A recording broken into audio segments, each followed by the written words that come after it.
sais très bien qu'il y a là un gisement d'emploi, mais je suis un commerçant en activité et je sais ce que c'est effectivement le coût du travail, le coût du salaire et les contraintes que ça emmène.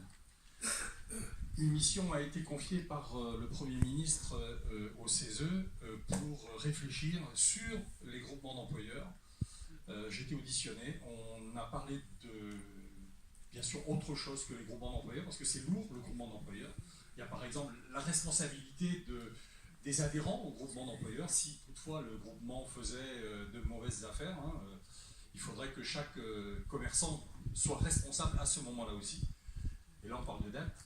Il y a le multisalariat, il y a le temps partagé, il y a territoire zéro chômage, porté par Laurent Ganguillaume, qui commence à bien fonctionner. En tous les cas, entre midi et 2, les commerces fermés, alors que la grande distribution est ouverte 70 heures par semaine, alors qu'Internet est ouvert tout le temps, ce n'est plus possible. Ce n'est plus possible. Donc il faut qu'on trouve des solutions. Ça passe par l'emploi de toutes les façons. Alors après, on a des problèmes. Je suis un président de branche, je négocie la convention collective, je connais un peu le code du travail, et vous imaginez la difficulté qu'on a de négocier. Alain, qui est à côté de moi, participe à nos réunions. C'est pas simple du tout, mais en tous les cas, c'est la seule voie possible pour permettre à l'appareil commercial de centre-ville d'être ouvert entre midi et 2, qui est indispensable.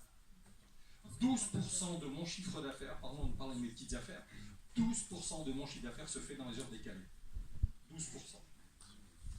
Oui, alors je voudrais vous donner un outil qui a été mis en place en Belgique par le gouvernement fédéral. Pardon. Chaque indépendant, lors du premier recrutement, il n'y a aucune cotisation sociale, aucune cotisation patronale par rapport au premier employé et à vie. Et donc, l'indépendant qui recrute une personne, eh bien, la première personne recrutée, il n'y a pas du tout de cotisation, il ne paie que le salaire de la personne.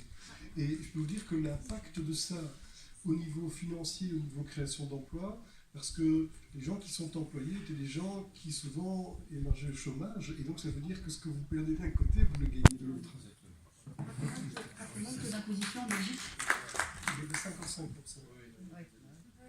Alors, monsieur au fond.